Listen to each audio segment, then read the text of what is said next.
Un groupe d'hommes est entré dans le restaurant de Su Ying. Interrogée sur sa décision de vendre son restaurant, la plaignante a répondu qu'elle leur avait déjà dit qu'elle ne le ferait jamais. Leur a vendu son restaurant, l'homme a rétorqué qu'il lui avait recommandé de ne pas être si têtu et que c'était un restaurant pour hommes.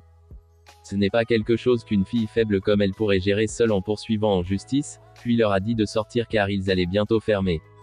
L'autre homme a refusé en disant qu'ils étaient venus boire et qu'elle n'avait aucune raison de dire de telles choses à des clients comme eux. La poursuivaient serrer ses pinceaux, elle ne pouvait rien faire, elle demanda alors à sa servante de lui verser du vin.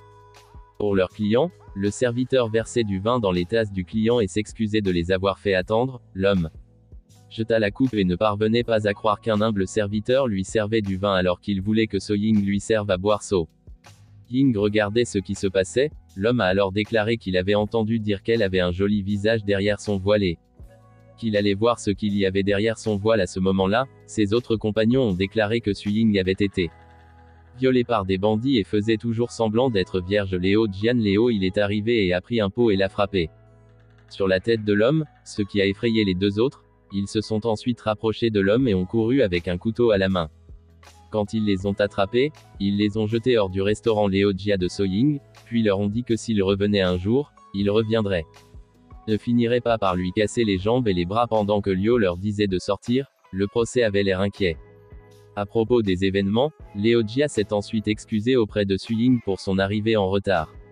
Xiao Dai est arrivé et a demandé à Su Ying si elle tout allait bien. So Ying a demandé à Zaiyo Di pourquoi elle avait amené Liuojia et Liu Xiao Di puis lui a dit que Liuojia et les Lyogi étaient les gens que Changdale avait envoyés et leur avait également donné 100 comptes d'argent et quelques marchandises. Liuojia alors l'informa que Changdale leur avait ordonné de la protéger et que si elle avait une tâche à accomplir, il la terminerait en la poursuivant. Leur a dit que ce n'était pas pratique pour eux de parler là-bas. Elle a ordonné à Lyogi et Lioi de déplacer les marchandises en premier et ils parleraient après cela. Elle a ensuite demandé à Tsiodi s'il y avait eu des problèmes pendant son voyage. Tsiodi a répondu qu'elle n'a eu aucun problème et qu'elle a rencontré des bandits en cours de route, mais une fois qu'elle a mentionné qu'elle était venue pour demander de l'aide au village des crapauds, ils n'ont pas osé la toucher. Su Ying était soulagée que Sayo meure, tout allait bien. Xiao Di a également informé que Changdale avait écrit une lettre pour elle. So Ying s'est rendu compte qu'il s'agissait de l'écriture d'une femme. Puis lui dit qu'elle avait une intuition très aiguë et demanda à Xiao Di ce qui s'était passé pendant son voyage. Étonnamment, Xiao Di croyait à Changdale, mais elle ne savait pas ce qui s'était réellement passé car elle n'avait vu que 2 lits dans la pièce chambre et ce ne serait pas un gros problème même si le procureur savait vraiment que Liu Jian était un esclave de Changdale. Cependant, Changdale était si proche de Su Ying et cela pourrait causer un problème plus tard, car elle ne pouvait pas croire Changdale. Quelques instants s'étaient écoulés depuis que la lettre de Su Ying grit Changdale. Xiao Dai a déclaré qu'avec l'argent, Changdalaï avait envoyé le restaurant pourrait être rénové. Elle a également mentionné que les piments qu'il avait envoyés étaient très populaires. Elle se demandait quelle mignonne. Le poisson était après un certain temps sur le continent Linshei. Vous avez guidé la famille Liu dans sa formation, il n'enseignait plus rien. Plutôt que de courir, de frapper et de courir à nouveau, ils portaient des vêtements uniformes et effectuaient les entraînements ennuyeux et répétitifs qu'ils avaient suivis. Crier des mots dénués de sens pendant leur entraînement dont ils ne connaissaient même pas le sens 7 jours plus tard.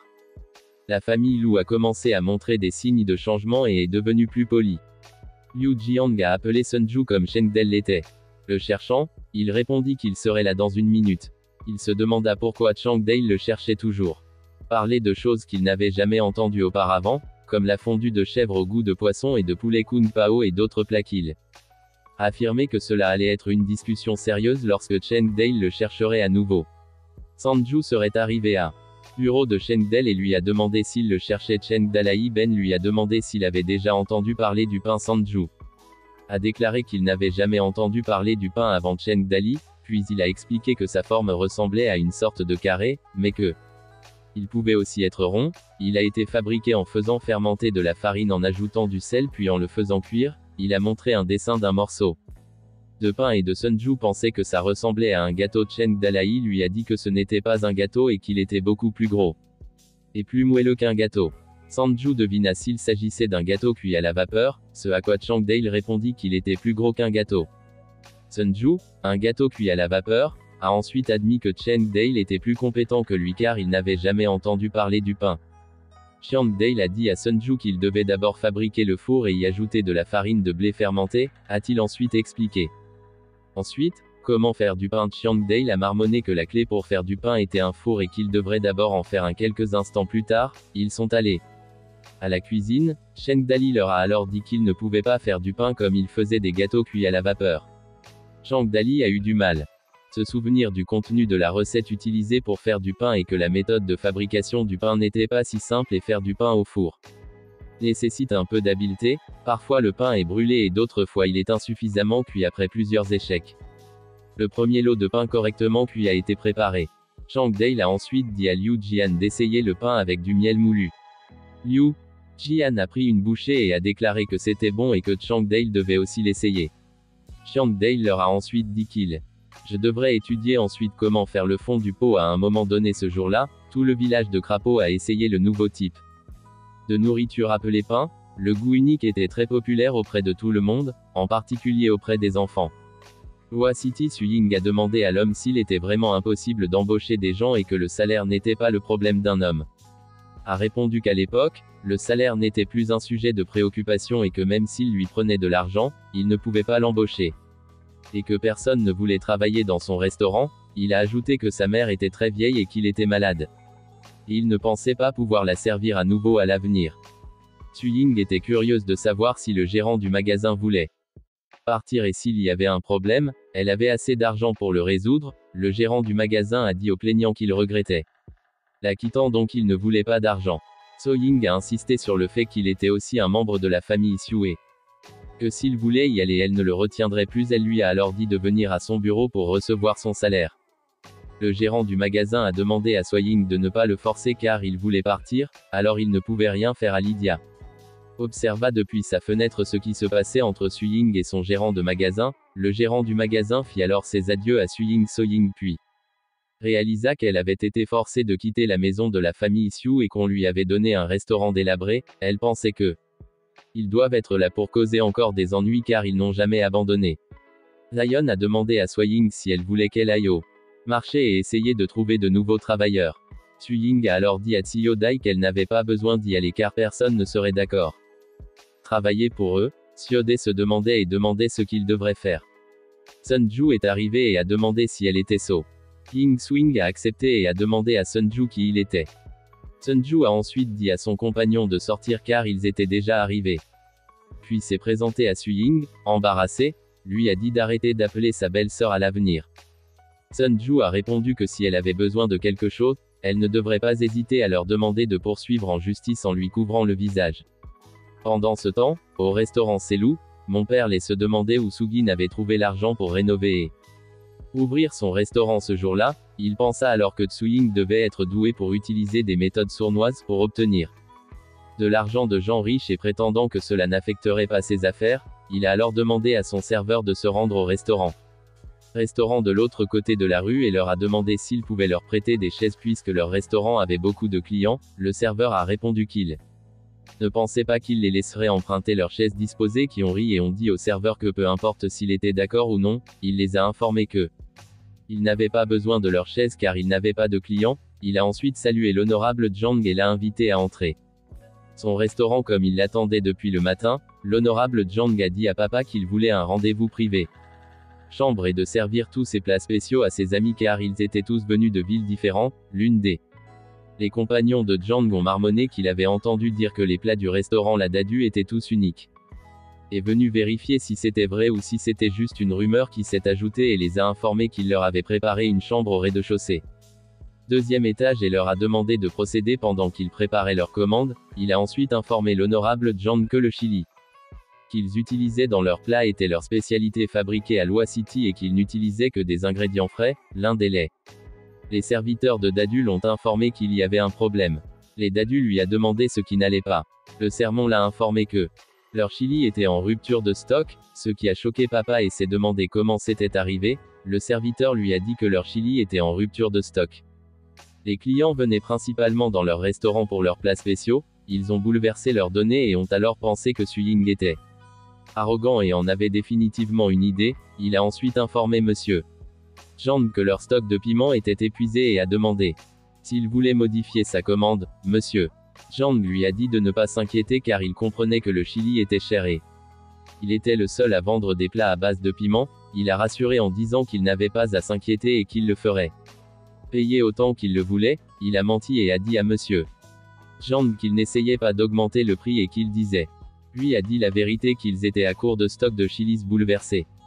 Monsieur Zhang pensait que le restaurant de Lidavu se portait très bien. À faire, il a alors senti quelque chose et s'est demandé quel était le parfum. Il a ensuite dit à Lidata que ça sentait le piment et se demanda s'il essayait de le tromper.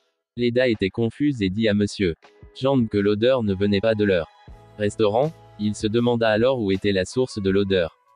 Tio décriait que la pêche à Yui était ouverte et les nouveaux clients pouvaient bénéficier d'une réduction de 20 et il y avait aussi des collations à manger.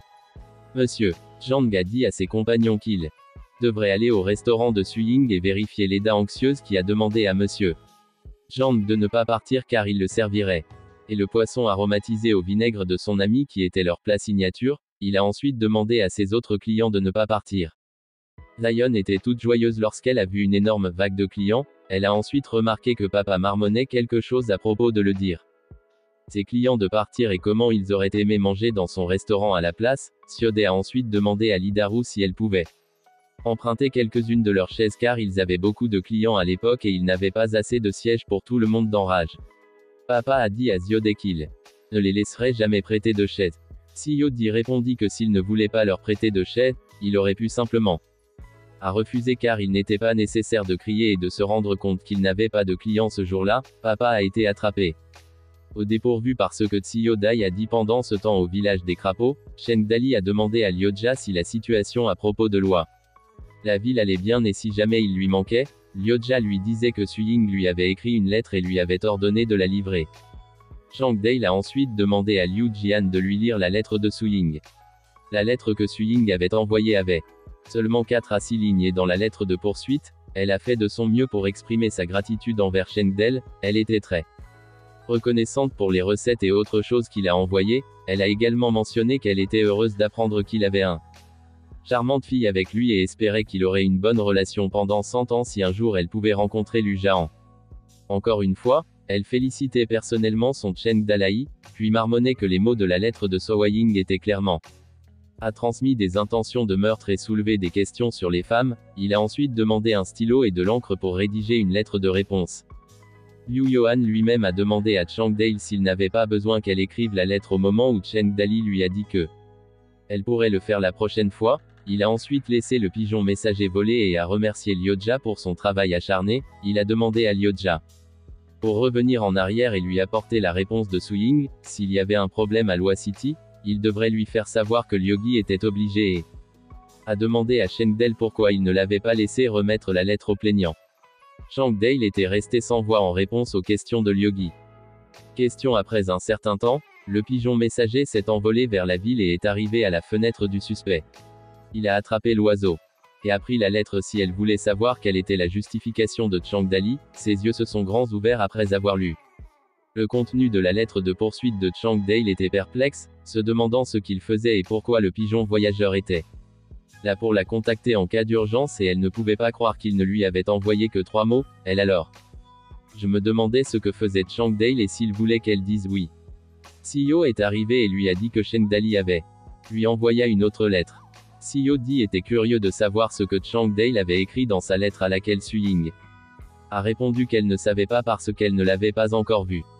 La tête de Soying était pleine de confusion alors que la lettre de Cheng Dali ne contenait qu'un seul mot. Un autre pigeonnier arriva avec un message demandant si Soying avait déjà pris un douche. Elle marmonna alors qu'il semblait que Siode devait y aller personnellement et amener des pigeons voyageurs à élever au-dessus du. Pendant ce temps, les gens devant le restaurant Suying se demandaient pourquoi il y avait tant de monde entassé ensemble et se demandant s'il y avait de l'argent gratuit là-bas. Une personne dans la foule a dit que s'il ne le savait pas encore, cachez-vous. Ouvert la veille et il y avait beaucoup de monde et s'il ne venait pas plus tôt, il n'y aurait plus de place su. Les clients de Ying étaient très joyeux. Sunju a alors dit à l'un des employés de Suying de se rappeler de ne pas se précipiter. Soyez polis envers leurs clients car le hot pot qu'elle tenait était chaud et elle devait prendre son temps lentement. Tsiyo Di se précipita pour servir les clients, ce qui l'a fait trébucher. Sunju anxieux a crié qu'il venait de leur conseiller de faire attention. Pendant ce temps, il a expliqué qu'il avait consulté sa petite sœur, que les choses dans son restaurant allaient mal et que Suying. Les affaires étaient en plein essor de l'autre côté de la rue, pourquoi la sœur de Dadu a alors marmonné que le restaurant minable de Tsuying avait été abandonné depuis longtemps. Elle a alors pensé que l'affaire était soudainement arrivée lorsqu'elle était tombée entre les mains de Suying et se demandait si elle était la réincarnation de Tojugong. Lydia l'a alors informé que si elle voulait manger au restaurant de Suying, elle devait faire la queue longtemps. Avance, mais les gens préfèrent toujours faire la queue plutôt que de venir manger dans leur immeuble. Elle a alors pensé que mentir papa était une arnaque et impossible. Pour se débarrasser de Lidato a demandé à sa petite sœur de réfléchir à une solution car si cela continuait leur mère, l'on serait la première à fermer. Elle a alors dit à Lidata qu'il ne servait à rien de ne pas pouvoir faire des affaires dans leur restaurant. En plus il ne pouvait même pas gâcher les affaires des autres. Elle lui a alors demandé de trouver du miel car c'était plus facile de élever le diable plutôt que de le contrôler. Lidatu qui transpirait a suggéré que sa sœur cadette l'appelait Umao, il aussi. Lorsqu'on lui a demandé s'il souhaitait réellement s'impliquer avec lui, elle a rétorqué que les professionnels s'occupaient des affaires professionnelles et ne faisaient que Mao voulait de l'argent qu'il lui donnerait plus tard dans la journée. Exposé qui se tenait devant un immense portail en sueur abondamment. Il a frappé au portail et quelqu'un l'a ouvert derrière un homme à l'air menaçant qui lui a demandé ce qui le concernait. Lui a dit qu'il cherchait du mal. On lui a ensuite dit d'entrer chez l'homme appelé Duman pendant qu'il traversait la cour pour l'informer que son ami de Yuju arriverait dans 2 jours et qu'on lui avait demandé de s'occuper de lui. Une voix demanda de quel type de travail il s'agissait. Une autre voix dit qu'en mer, il avait volé un lot de marchandises et avait l'intention de rester là, hors de vue. Il a mentionné avoir beaucoup de choses. Une foule de spectateurs s'est rassemblée autour de les Dadu alors que il a marché et fait mal. Un homme aux cheveux roux était assis sous l'arbre. Papa a ensuite montré son offrande et a dit à Dumal que c'était une récompense pour un peu d'aide. De l'or coula de l'iode à son cadeau, ce qui fit sourire l'homme de Dumo. Duma a regardé Lidatu et a ordonné à l'un de ses hommes de le faire pour eux deux, puis a accepté avec joie et a dit à Dumao de regarder. Après un certain temps, les hommes de Dumal sont arrivés au restaurant de Suying et ont murmuré que ses affaires étaient plutôt bonnes en disant qu'ils allaient à l'intérieur pour vérifier. Un des compagnons de Ba lui a demandé si leur nourriture était aussi bonne que les rumeurs. Suggéra Ba puis les informa qu'ils avaient voyagé partout dans le monde et qu'ils avaient déjà goûté au foie de dragon en Phoenix Merel. Il se demanda ce qu'ils n'avaient pas encore essayé. Il les informa alors qu'ils n'étaient pas pressés et qu'ils le feraient goûter d'abord leur nourriture avant de commencer leur travail. Le patron lui a demandé de les excuser alors qu'ils mangeaient la première balle, puis a demandé à leur serveur de servir plus de viande. Un grand nombre d'assiettes étaient empilées et Ba a informé ses hommes qu'ils avaient beaucoup de nourriture et maintenant ils allaient démarrer leur entreprise là-bas. Il a ensuite jeté un rat sur leur nourriture et s'est exclamé que ce n'était pas étonnant que la soupe c'était délicieux car c'était bouilli avec de la viande de rat. Les gens se sont tournés vers eux, Lyoja, puis ont dit à Ba que son truc était vieux car il semblait avoir une mauvaise vue, affirmant qu'il avait mangé des rats après avoir terminé leur loi alimentaire. Il rétorqua que sa vue n'était pas bonne depuis qu'il était enfant et qu'il avait déjà mangé la moitié de la souris. Léo, tu as répondu que le rat dans le pot était clairement intact. Bowden a sorti le rat et a déclaré qu'il devrait l'accepter pour la moitié. Fini s'il le disait et demandait s'il allait le défier. Lyogi et Lyoy puis les qualifiait de coquins une voix puis leur a ordonné de fermer les portes et de sortir leurs armes. Un grand groupe de personnes s'est levé et s'est armé. Pas en sueur et son compagnon s'inclina en reconnaissant qu'il pouvait les battre s'il le souhaitait car il s'était mal exprimé et a même mentionné qu'il n'aurait pas besoin de les enterrer s'ils mouraient des suites des coups car ce serait de leur faute. Il a ajouté que s'ils ne le pouvaient pas les abattus à mort, ils doivent compenser chaque coup de poing et de pied en leur donnant de l'argent. Son compagnon a supplié de ne pas l'être frappé. Wayoja a alors demandé aux poursuites ce qu'ils devaient faire et ses hommes ont répondu qu'ils ne pouvaient pas se permettre de battre quelqu'un et qu'ils venaient d'ouvrir leur magasin sans intention de nuire aux invités. Ba et à son compagnon a rapidement couru et leur a dit que dans les 3 jours, ils devraient fermer leur restaurant et quitter Loa City s'ils ne voulaient pas que quelque chose se passe. SCI Homer et Lyoy est resté sans voix. Un homme leur a alors dit qu'ils allaient voir qui a osé entrer dans leur restaurant a menti à son employé en lui disant que le véhicule à fumier bloquait su King's Restaurant et il s'est avéré qu'il bloquait également le leur, ce qui n'entraînait aucune activité. Il lui a alors dit que lorsqu'il faire faillite et partir, il n'aurait plus à s'inquiéter de ne pas avoir d'affaires et qu'il n'en avait pas besoin. Ayez peur, mais quelques jours plus tard, les coupables qui bloquaient la porte avec le véhicule à fumier ont été arrêtés. Les coupables ont été battus, ce à quoi Xiaode a dit en affirmant que les grands voleurs traînaient avec les petits et qu'ils étaient. Pendant ce temps, je vais les affronter au village des crapauds. Yogi a rapporté à Changdale que Dumao était assez fou pour le dire. Leur demander de fermer le magasin et s'il n'était pas fermé dans les 3 jours, il amènerait les gens à détruire leur bâtiment. Il a continué en disant que même si lui et son frère Lai n'avaient pas peur du mal, il craignait seulement que les affaires de Cheng Dalai ne réussissent pas. Et qu'ils retenaient simplement leur souffle dans leur cœur en attendant sa décision. Zhu Shenji a ensuite informé Cheng Del qu'il ne sait peut-être pas qui était Dumao, ce n'était pas une personne ordinaire. Cheng Dale a alors demandé ce qu'il voulait dire. Zhu Shenji a ensuite commencé à informer le que Dumao s'est un jour saoulé et a battu à mort un tigre féroce à poings nus et qu'il en avait également une douzaine. Les méchants de la ville quand ils n'avaient rien d'autre à faire, ils s'entraînaient ensemble aux arts martiaux à Chengdel, puis a répondu avec humour, ce n'est pas étonnant qu'on l'appelle Dumo s'il battait à mort un tigre féroce avec ses poings nus. Zhu Shenji puis lui a dit que certaines personnes avaient rejoint Dumao au fil du temps et que tout le monde avait été recruté donc il avait un haut réputation dans le monde des affaires et les gens le surnommaient le virus paresseux et à Luaton, même le gouvernement ne le ferait pas oser le toucher et beaucoup de gens étaient fiers de se lier d'amitié avec Dumel tant qu'il parvenait à construire une relation avec lui. Les bandits des montagnes ne voulaient pas les voler. Liu Jai buvait une tasse de vin qui, selon elle, sentait bon. Changdali à ce moment-là lui a demandé s'il ne pouvait pas toucher le cœur de Duma étant donné qu'il était si puissant. Zhu Shenji, puis a assuré à Chengdali qu'il ne l'avait pas fait.